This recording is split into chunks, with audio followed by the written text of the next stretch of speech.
It's 23 degrees Celsius in Abuja, the Federal Capital Territory. Good morning and welcome to your daily dose of sunshine, Sunrise Daily. I'm Maupe Ogun Yusuf. And I'm Ayo Makinde. Today is the 9th day in the month of September 2025, and it is 24 degrees here in Lagos. Yeah, still rather chilly. Heavy rains in Lagos yesterday, and some say 5 hours of traffic along the Third Mainland Bridge. Well, we'll talk about that one later. But Mark, there was an issue that happened yesterday in Abuja, wasn't there?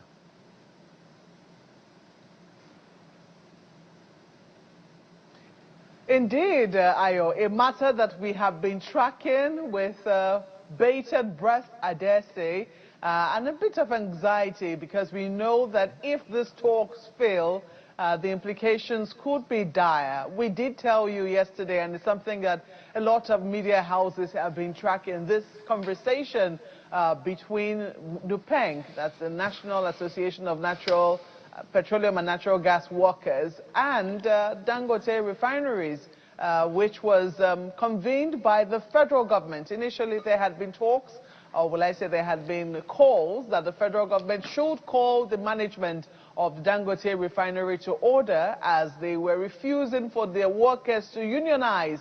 And NUPENG, which is the workers' union in that regard, said they were not going to have any of it. That the workers we're talking about were quite significant in number and could dominate the market, as it were, and that there was no way that the rights of those workers should be breached by not allowing them unionize. The federal government decided to wade in on the matter. The Minister for Labor, the Minister of Labor, and the Minister of State for Labor, as you can see in the visuals there, did convene that meeting between the leadership of NUPENG and the management of the Dangote refineries. But it appears that that particular talk ended in a stalemate. It went on and on and on, and at the end of the day, we understand that a representative or the representative of the Dangote refinery walked out on the conversation. At least that was what was reported. And then we heard from the leadership of NUPENG, who said they're not going to stay back and watch the rights of these workers trampled upon. But then you also see the minister, who is quite optimistic, the Minister of Labor, who is very optimistic, saying that, well, the talks, they are hoping it will continue today, and they're hoping that they will be able to reach a conclusion on this matter. So we are going to be as optimistic with the minister, but I think that a lot of people now will have to take caution because we understand that workers of NUPENG are already shut in the depots. So it might make a lot of sense if you do not have petrol or diesel to, try and see how you can stock up. But in the meantime, we're hoping that there will be a resolution to this matter because we do know, as we highlighted yesterday, that a strike by these workers in the petroleum and natural gas sector could be damaging and very disruptive for the already fragile economy that we have. Well, you said something yesterday, Malcolm, and I think it's a very good basis for the conversation, which is the fact that 4,000 workers from one organization is not something any trade union wants to just ignore, like, they don't exist. It is significant. But then the one other issue that we want to consider, it's a good thing that the federal government has waded in. The only question that I want us to ask in the course of all of this is, what law is being broken in all of this conversation? If NUPENG is saying that the rights of the people are not being allowed, the right to unionize, the freedom of association is being impinged upon, the question is, what were the conditions of service of the organization in the first place? Amazon is a famous global organization. From what I understand, they are not allowed to unionize. Tesla, IBM, they are not allowed to the best of my knowledge, unless that has changed. And we've also found out one or two other organizations in the world. So when we are talking about, global standards in the conversations that we're having, let us balance it all. So if the conditions of service under which these people signed to say, I want to work in this organization, is that you will not be allowed to unionize. Well, they penned the paper and said they would not. But NUPENG does have a point if there are certain situations that the people will not be able to fight for by themselves, they will need an outside force like a NUPENG, for instance, to help fight that cause. I guess we'll wait over time to see how the federal government is able to deal with this matter. Another one that is already of concern is the NARD strike. Already, the FCT chapter has begun a 7-day warning strike to let the federal government know we're serious about this matter. And our colleagues on the Morning Brief had that conversation earlier this morning. But hey, they are still developing stories. We'll definitely keep you informed. In the meantime, I told you about that 5-hour traffic of yesterday. No, that was not the greatest American traffic jam, but it definitely was significant for those who experienced it. This morning, we're staying with our neighbors in Oworo. Over the weekend, bulldozers arrived along the Oworonshoki coastal line. On Monday, displaced families took their pain to the Third Mainland Bridge, and Lagos stood still.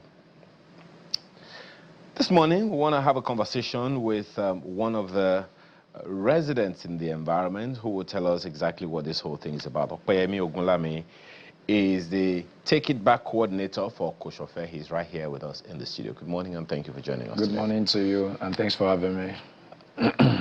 Exactly what happened? Well, yesterday was an unplanned event. Oh. Actually, we never planned for such outbreak and standstill in Lagos. But it's a matter that I've been on ground since 2023, when suddenly, in the month of July, the state task force got into the community in the morning and requested that certain communities in Oworonshoki, Odun-Ifa, Koka, Lone, these were communities that occupied more than 40,000 occupants, residents in the community. They started demolishing houses and properties. Then even some people that were at work got caught unaware. They came back home and their property raised down in Oworonshoki.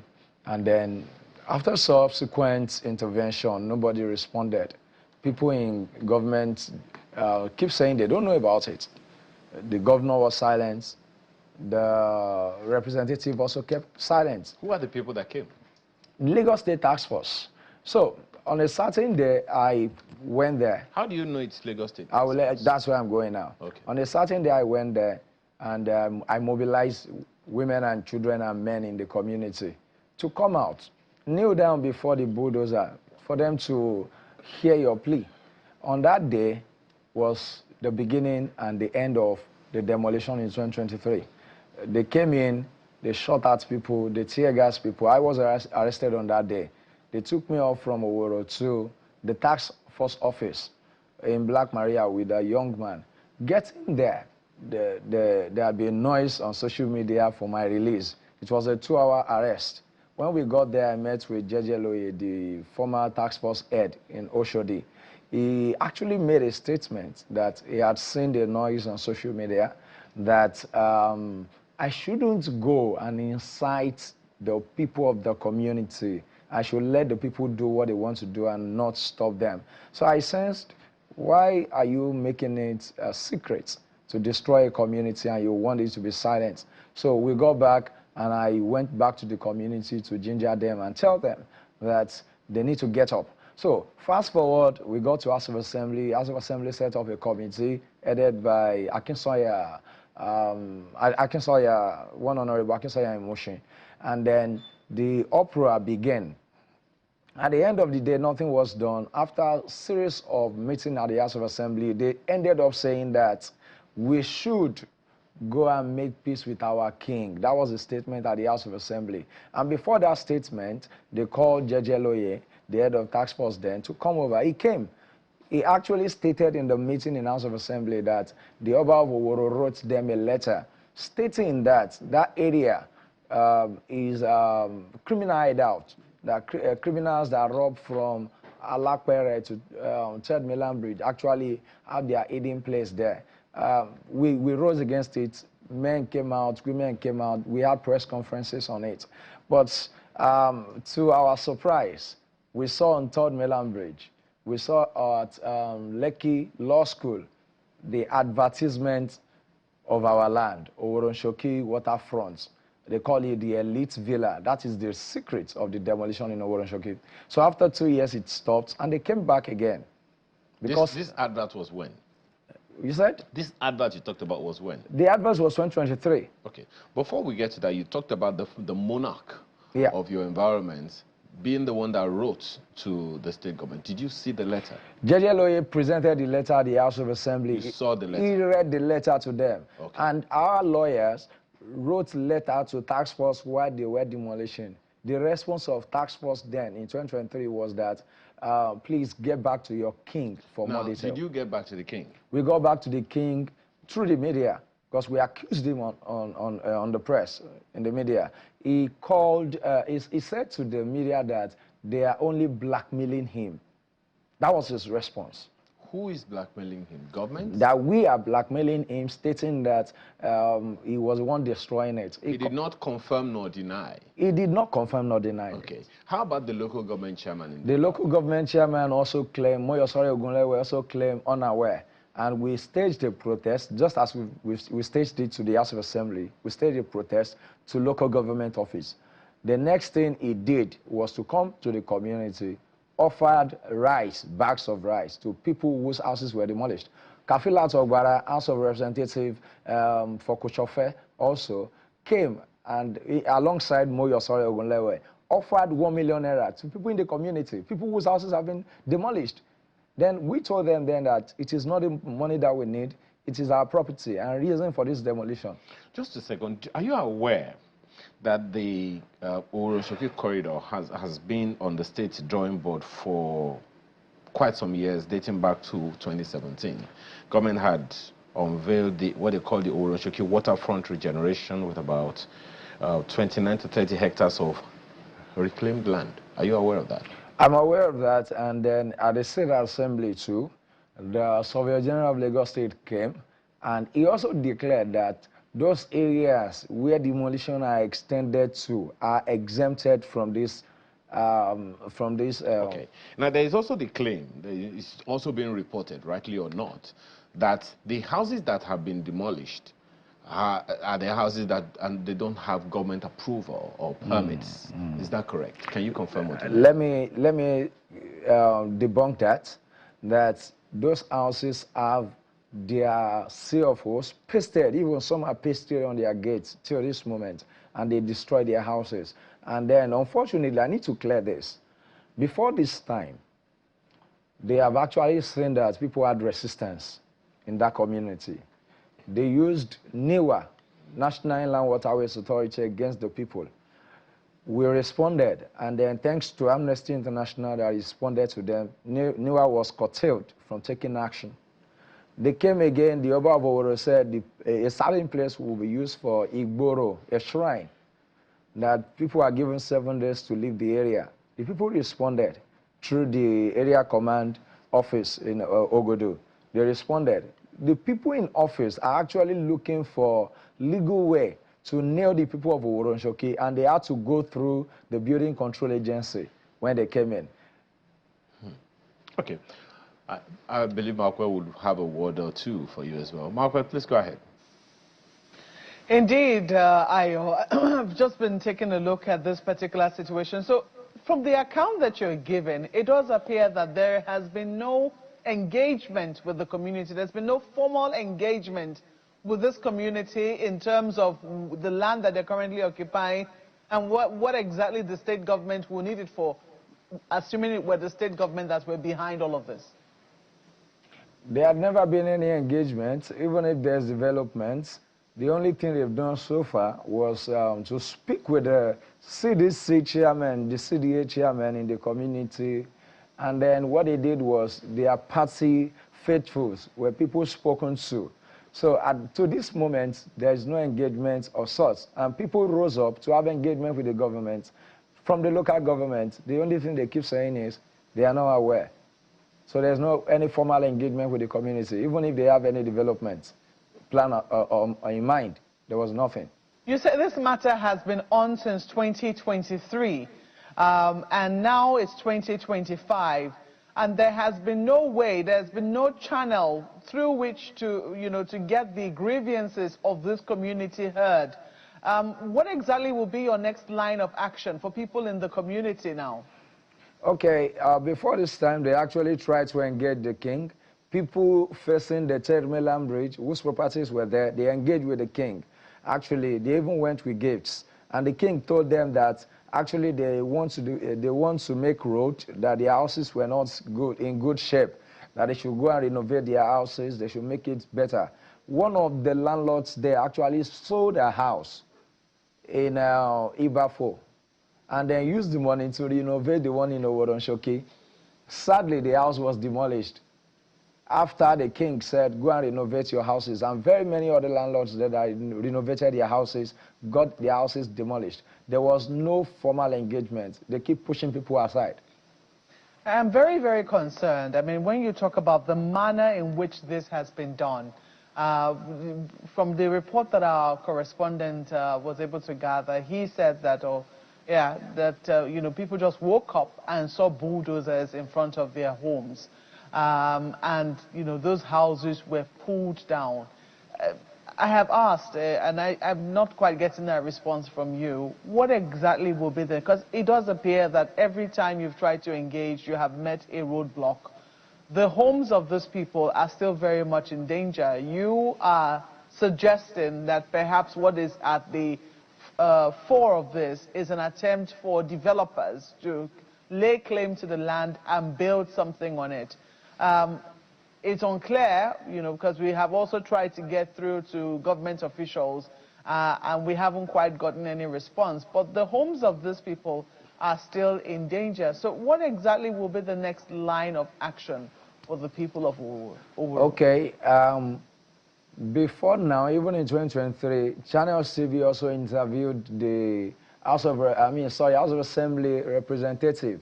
That is Sonny Gani Okolawon, popularly known as Okla. They spoke with him. He also declared that he was unaware. We keep talking to them.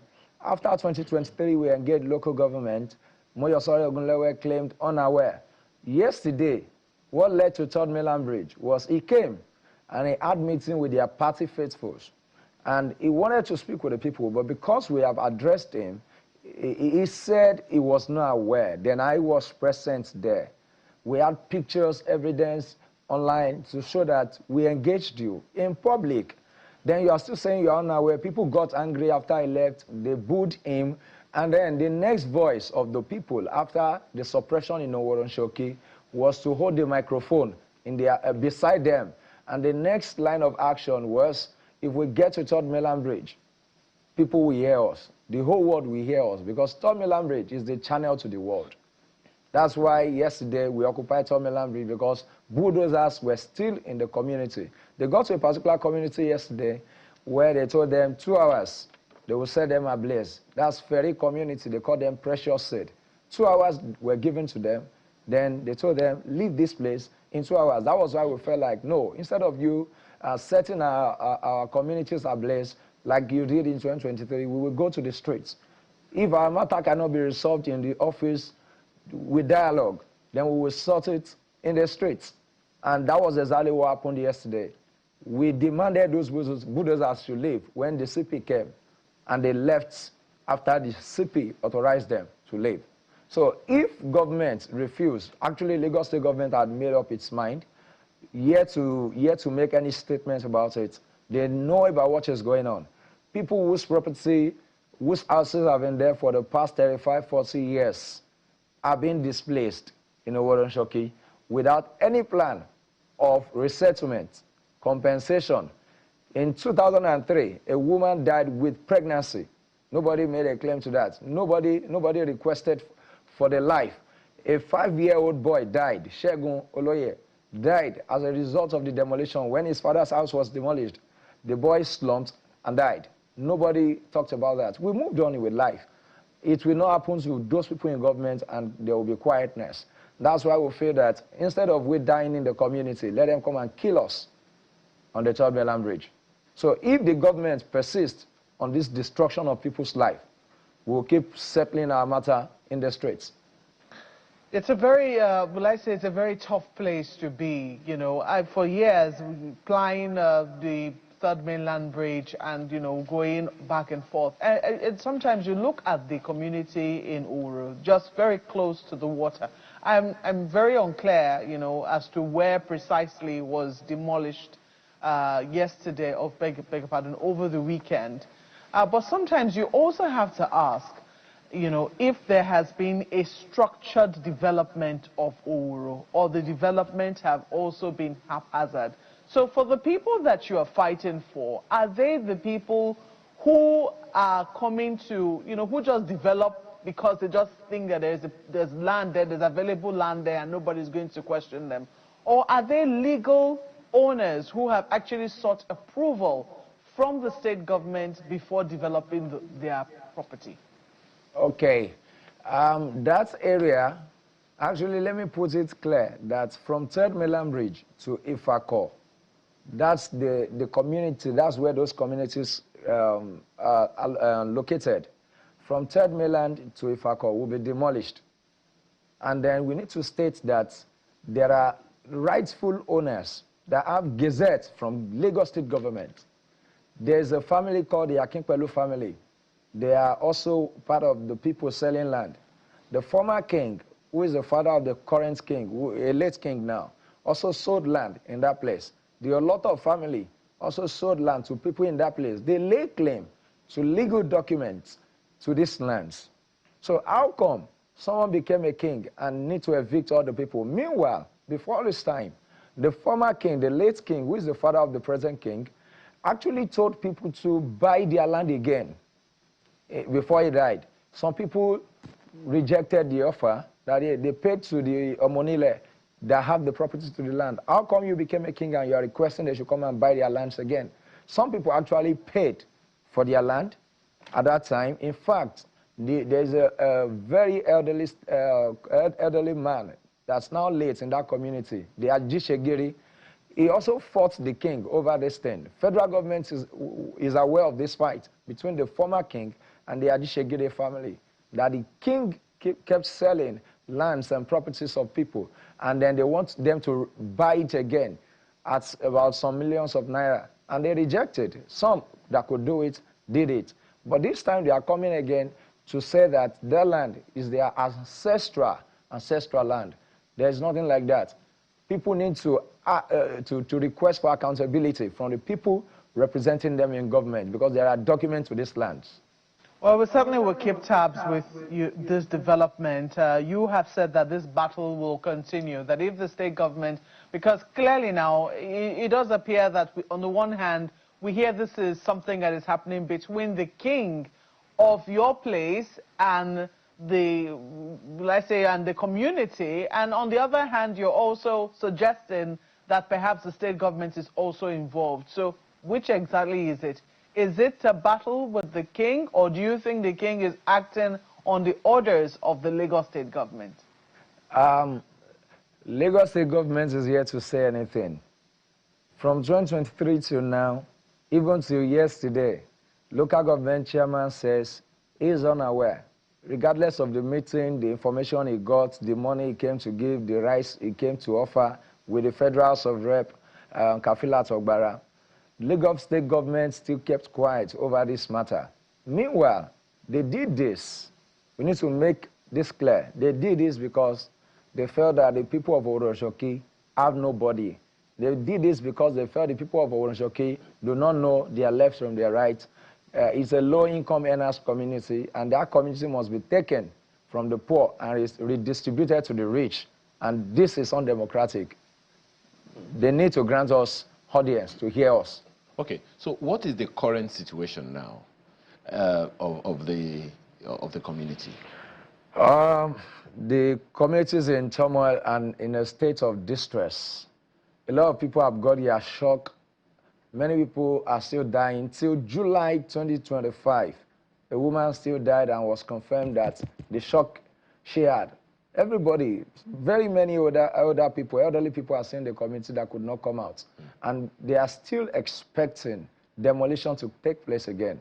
The houses will be gone. There is no, in fact, there is no peace in the community. They don't know where to go. because people in government don't grant them audience. So right now, there is no, the tractors are still there or they have left. What exactly is the current situation in the community? The tractors left yesterday after our noise, but we still have one around the 3rd mainland bridge still there.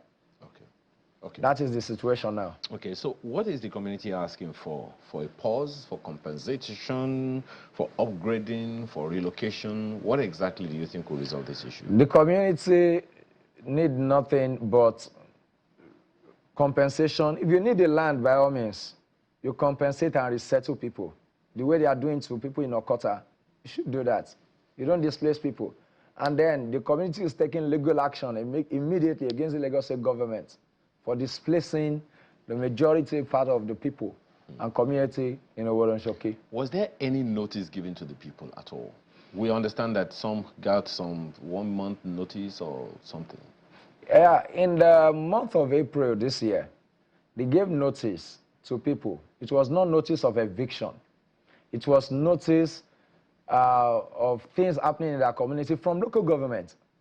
They passed the paper stating the conditions of their community and then to put it in order. That was when they went to the king to have a meeting with him. When they had a meeting with him, he told them the condition verbally and told them the community is not looking nice, there's no enough road, blah, blah, blah. Okay. And they went back to put everything in order. Okay. So, because what I understand is that under the Lagos State Tenancy Law, Section 13 says if there is no written agreement specifying the notice period, then the default notice periods are, if you're a weekly tenant, you have 7 days notice. If you're a monthly tenant, you get a 1 month notice. If you're a quarterly tenant or half-yearly tenant, you get 3 months notice. And if you're an annual tenant, you get 6 months notice before you are before you are evicted. Even after that, after the expiration of that and you refuse to leave, you still get another notice. So was there no notice given? There was nothing like this. There was nothing as such in the community. The people only got the paper from the local government pasted. And in 2023, some people close to the water also got notice, but they didn't tell them the entirety of the community will be demolished. And then sadly, 12 in the midnight, that's the horrible part, 12 in the midnight on Saturday, people got the bulldozer in front of their houses, and they got them demolished. From 12 a.m. till 7 p.m. in the night, houses were still being demolished. What government does that to the people they are meant to protect? One of the things that is troubling is that on the one hand, you said that the government hasn't said anything. The local government chairman says he's unaware, but he came with food items. In 2023. The House of Reps member, you said also. 1 million naira, Kafila Togbara. And they are not aware of the demolition. And they still claim unaware. Okay. Has there been any such, knowledge by any of them, any statement from any one of them in recent time? If there's any statement, yes, if there's any statement, the only statement that will be from them is a statement between the party members. That's not even member, party leaders, because they demolish the houses of lots of their members. They don't care about them.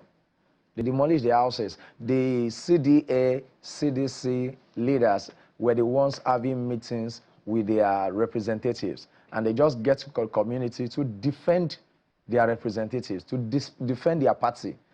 They made it a party thing. They would displace some and leave some. I'm a little befuddled. When you said it is the state government that is, demolishing their houses, but then the state government hasn't said anything. Help me understand. Who is in charge of state task force? Is the government. And the government, even in 2023, government said it was not aware until we took the fight that we took yesterday to Tomiland Bridge. We took it to the House of Assembly. Until I got arrested in 2023, I was taken to tax office. And then we had problem there. We started arguing about it. They wanted to kill the case. But thank God, thankfully, yesterday, we took the case out. Third Mainland Bridge was the best point for the people. If you want to get killed, killers in Tomiland Bridge. People were dying inside, enough of dying inside. And then the representative should stop lying to the people. Nigeria had been built on lies. They have their selfish interest at heart. And this time, we will never stay on lies again so that our life wouldn't be destroyed. You know, it's a whole load of issues to raise here. And with all of these protests and all of the issues that are being raised, I want to believe that the state government has already gotten, you know, the information. And as my colleague Mokwe said, we are already, even now with this program, making overtures to the state government to let us know exactly what is happening so that at least we can hear the second side of the story. Okoyemi Ogunlami, Take It Back coordinator, Kushofe, thank you so much for your time this Thanks morning. for having me, yes, sir. And we wish you and the community the best. Thank you. Amen. You know, Mark, this is not just going to go away. It's something that the government has to deal with. And that's just one of several things that people have to battle, don't you think?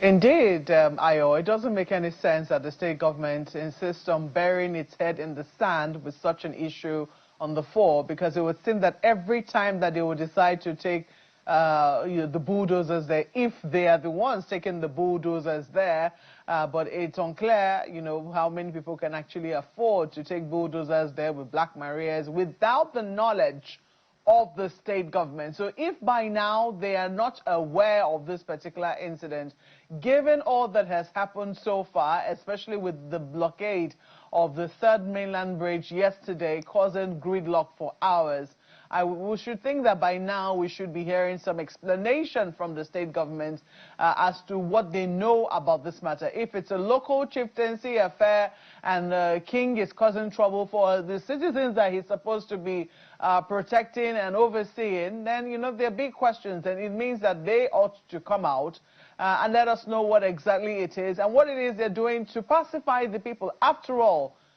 they also fall under the purview. Their security and welfare ought to be their priority. So we'll wait and, you know, see until we hear from the state government. But there are a number of things that have been happening in recent times, you know, abnormalities, I'll call them, which are now beginning to become normal, which we heard yesterday from no less than a panel set up by the Joint Administrations and Matriculations Board, JAMB, to take a look at what has been happening with examination malpractice. We've been seeing quite a number of scandals in recent times with the examination board, but it doesn't appear that they are letting up with making sure that they are above board with all that is happening with the institution of, the examination institution. So yesterday there was this, how do I put it now, let's say the outcome of a panel set up by JAMB to take a look at examination malpractice. And what they had to say was quite shocking. The chairman of that panel was Mr. Jake, or is Mr. Jake Pele, and he had quite a lot to say on the matter. Take a listen. This work of candidates alone, it is sustained by involving some CBT centers, schools, parents, tutorial operators, and even technical accomplices. Legal framework remains inadequate to tackle biometrics and digital fraud, and public confidence in the examination process is dangerously eroding. Worst of all, malpractice has become culturally normalized, seen by many as an acceptable shortcut to success. Our recommendation: to restore integrity to Nigeria admission system, we propose a multi-layered framework built on detection, deterrence, and prevention.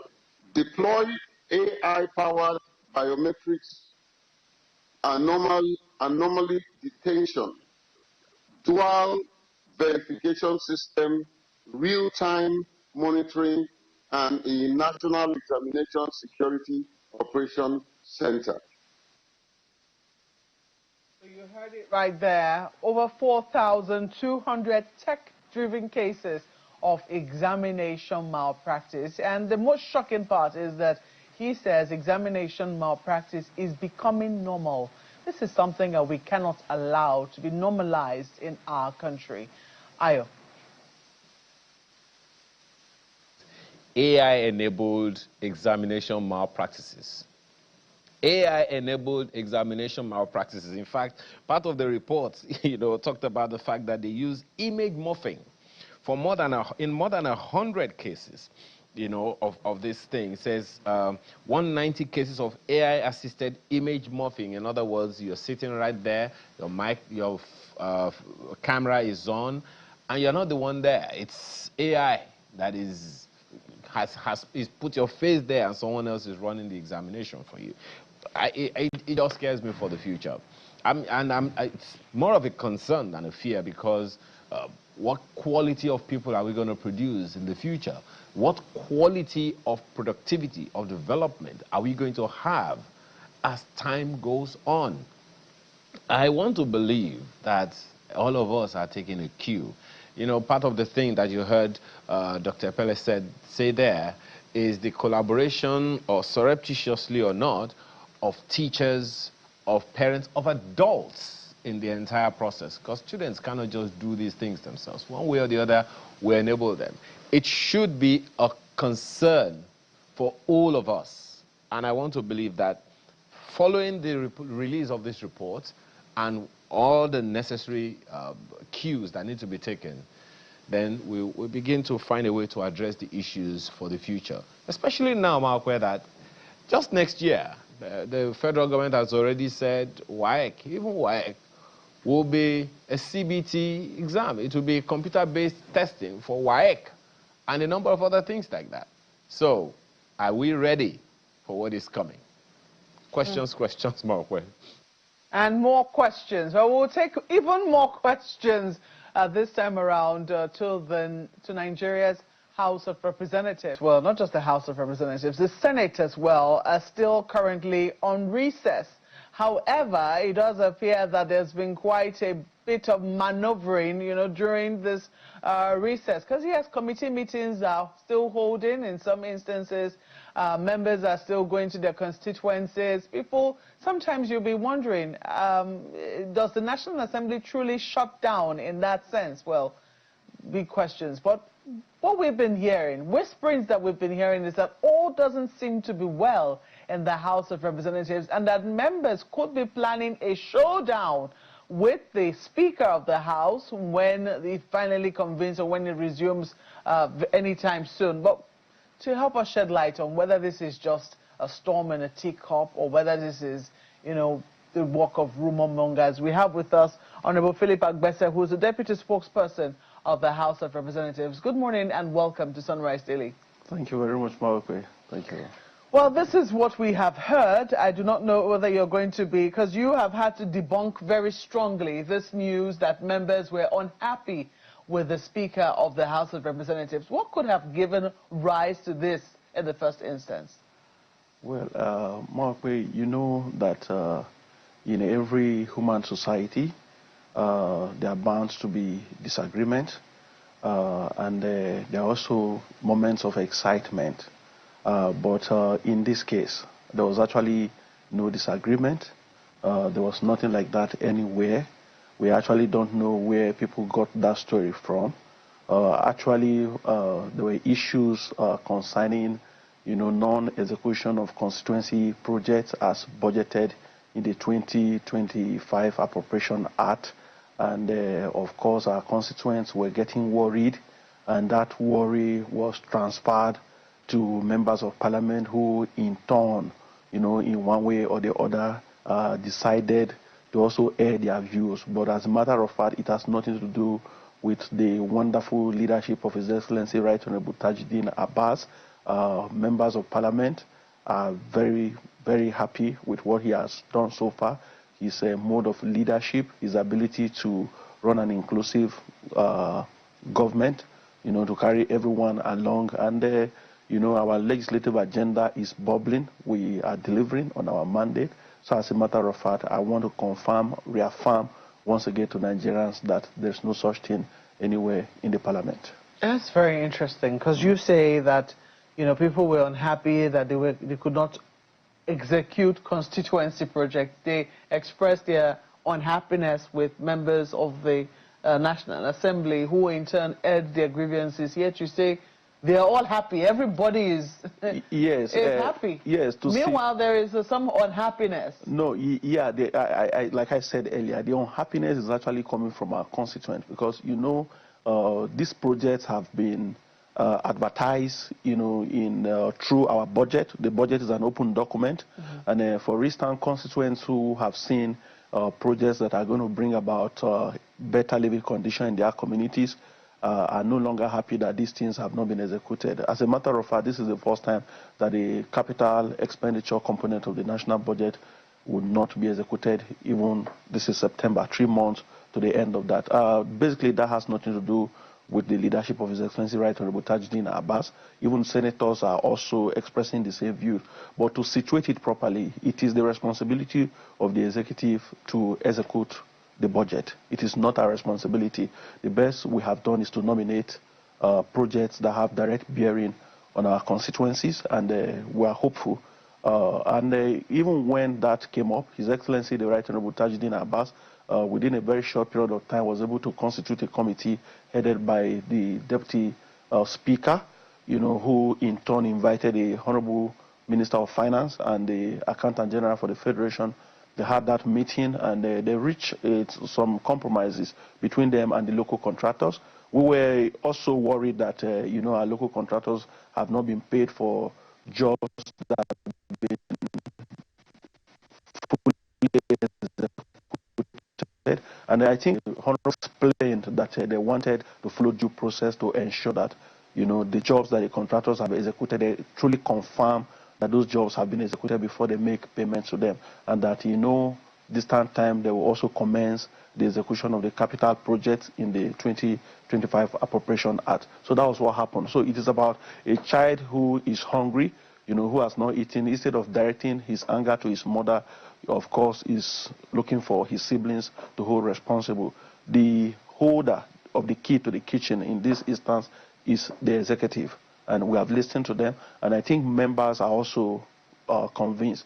But again, you can't blame our constituents, for raising those issues. And even is equally affected by that. Other members of the leadership are affected by that. I think what members actually wanted was we changed gear in terms of our relationship with the executive to be confrontational.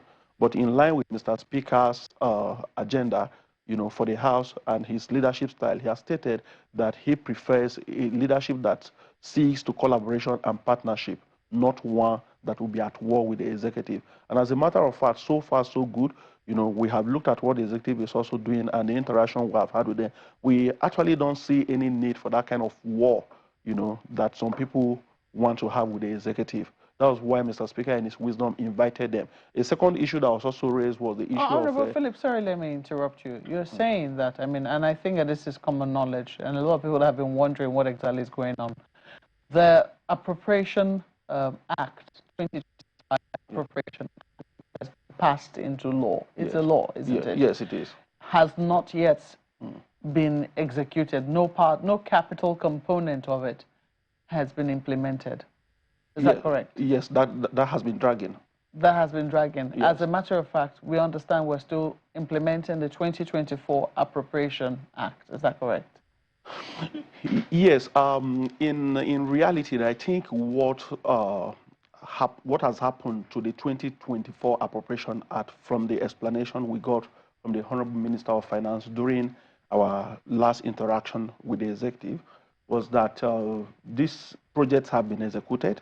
The capital expenditure component has been fully executed. Of which budget now? Of the 2024.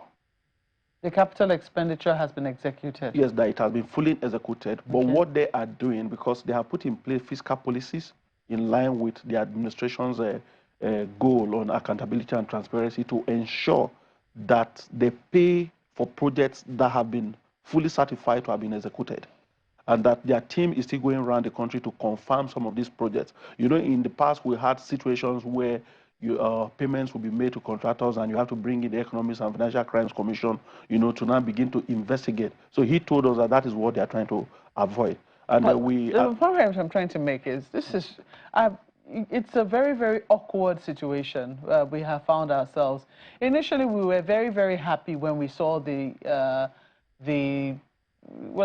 federal government try to go back to or try to implement a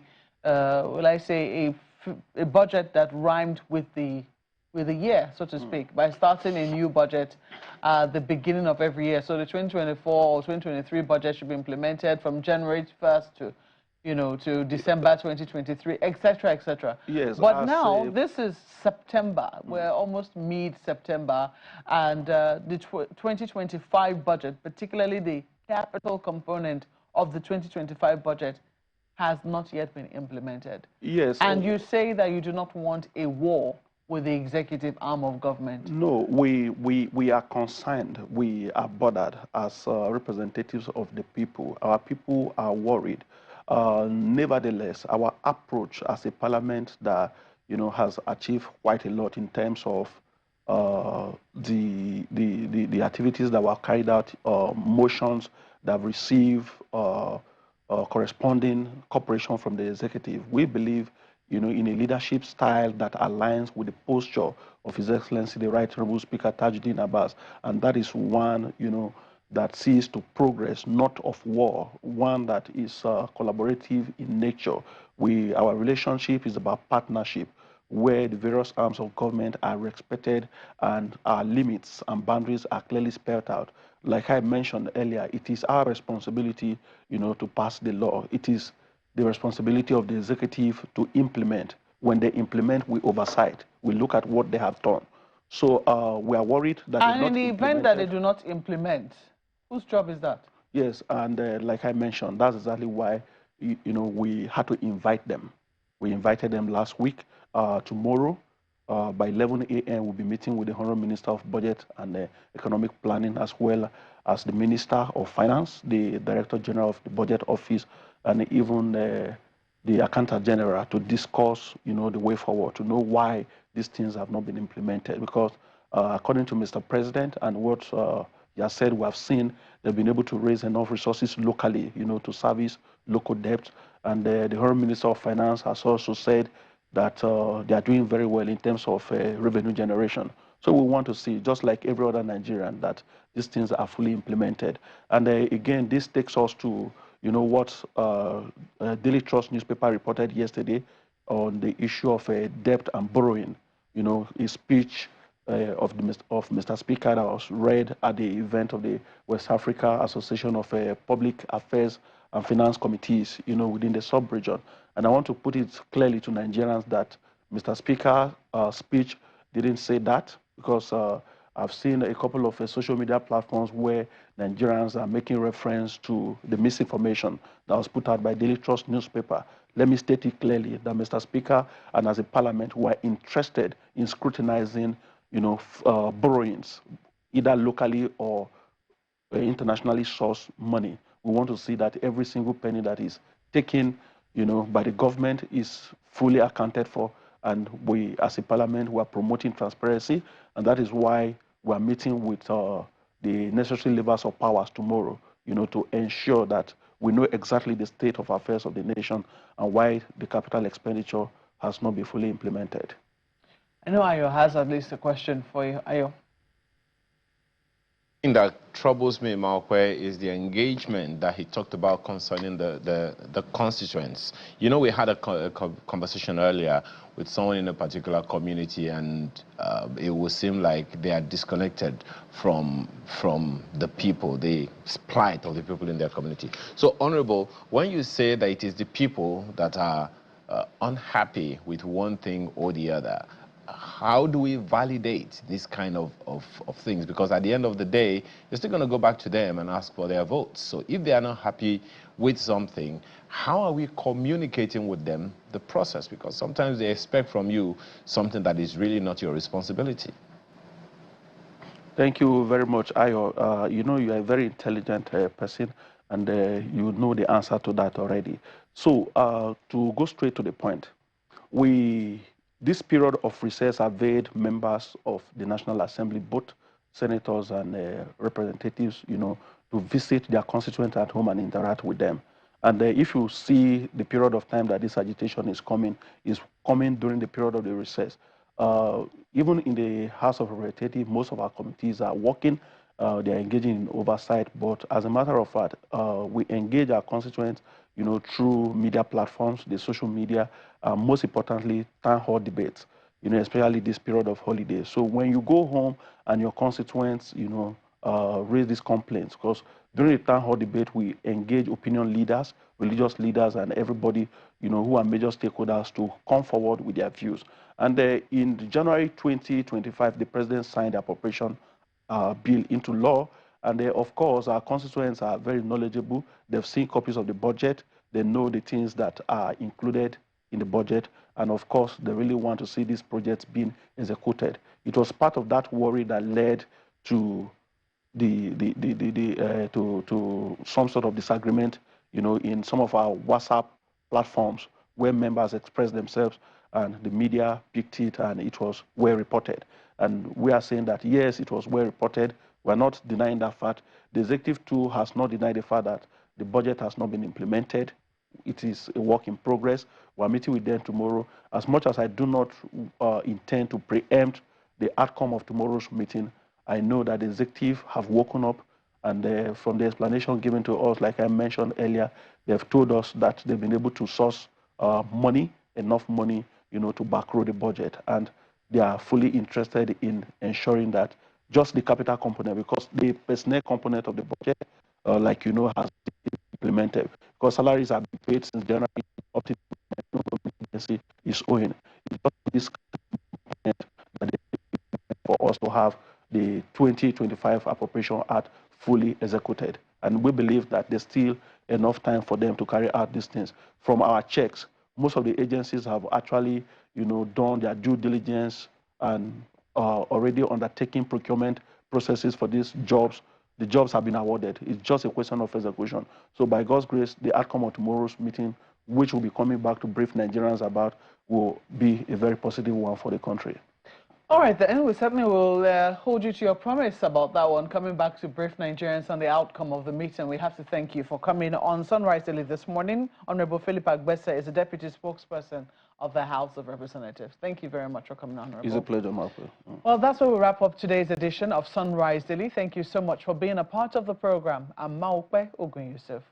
And I'm Ayo Makinde. Business Morning is on the hour. To enjoy the rest of your day.